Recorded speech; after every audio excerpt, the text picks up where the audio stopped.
Chapter 22.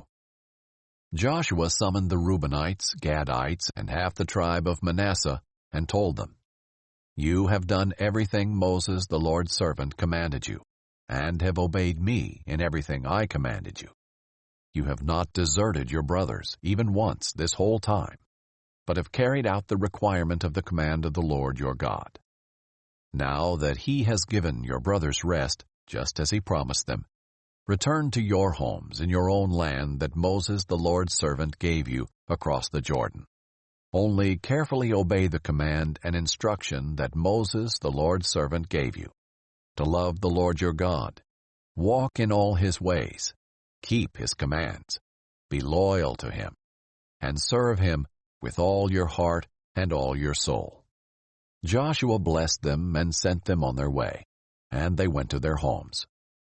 Moses had given territory to half the tribe of Manasseh in Bashan, but Joshua had given territory to the other half, with their brothers on the west side of the Jordan.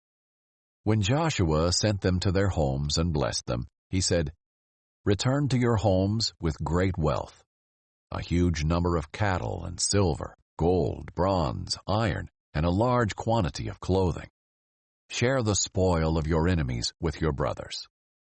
The Reubenites, Gadites, and half the tribe of Manasseh left the Israelites at Shiloh in the land of Canaan to return to their own land of Gilead, which they took possession of according to the Lord's command through Moses. When they came to the region of the Jordan in the land of Canaan, the Reubenites, Gadites, and half the tribe of Manasseh built a large, impressive altar there by the Jordan. Then the Israelites heard it said, "Look, the Reubenites, Gadites, and half the tribe of Manasseh have built an altar on the frontier of the land of Canaan at the region of the Jordan on the Israelite side." When the Israelites heard this, the entire Israelite community assembled at Shiloh to go to war against them. The Israelites sent Phinehas, son of Eleazar the priest, to the Reubenites, Gadites, and half the tribe of Manasseh in the land of Gilead. They sent 10 leaders with him, one family leader for each tribe of Israel. All of them were heads of their ancestral families among the clans of Israel. They went to the Reubenites, Gadites, and half the tribe of Manasseh in the land of Gilead and told them, "This is what the Lord's entire community says. What is this treachery you have committed today against the God of Israel, by turning away from the Lord and building an altar for yourselves, so that you are in rebellion against the Lord today? Wasn't the iniquity of Peor, which brought a plague on the Lord's community, enough for us? We have not cleansed ourselves from it even to this day. And now would you turn away from the Lord?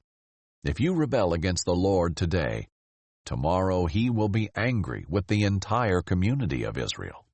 But if the land you possess is defiled, cross over to the land the Lord possesses where the Lord's tabernacle stands, and take possession of it among us. But don't rebel against the Lord or against us by building for yourselves an altar other than the altar of the Lord our God. Wasn't Achan, son of Zerah, unfaithful regarding what was set apart for destruction, bringing wrath on the entire community of Israel?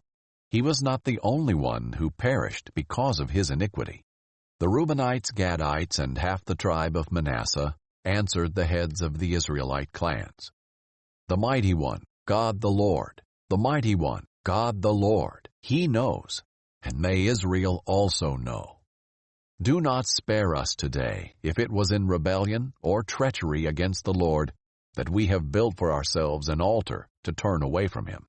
May the Lord himself hold us accountable if we intended to offer burnt offerings and grain offerings on it, or to sacrifice fellowship offerings on it. We actually did this from a specific concern that in the future your descendants might say to our descendants, 'What relationship do you have with the Lord, the God of Israel?' For the Lord has made the Jordan a border between us and you descendants of Reuben and Gad.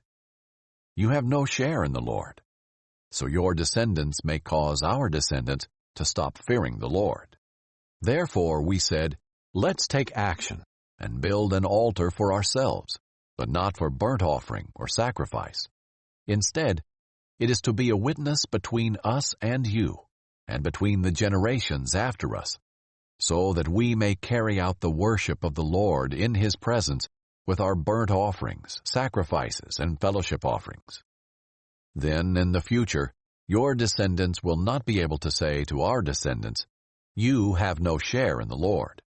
We thought that if they said this to us or to our generations in the future, we would reply, "Look at the replica of the Lord's altar that our ancestors made," not for burnt offering or sacrifice, but as a witness between us and you. We would never ever rebel against the Lord or turn away from Him today by building an altar for burnt offering, grain offering, or sacrifice, other than the altar of the Lord our God, which is in front of His tabernacle. When the priest Phinehas and the community leaders, the heads of Israel's clans who were with him, heard what the descendants of Reuben, Gad, and Manasseh had to say, they were pleased. Phinehas, son of Eleazar the priest, said to the descendants of Reuben, Gad, and Manasseh, "Today we know that the Lord is among us, because you have not committed this treachery against Him.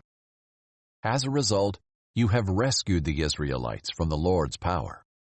Then the priest Phinehas, son of Eleazar, and the leaders returned from the Reubenites and Gadites in the land of Gilead to the Israelites in the land of Canaan and brought back a report to them.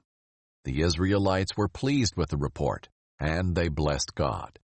They spoke no more about going to war against them to ravage the land where the Reubenites and Gadites lived.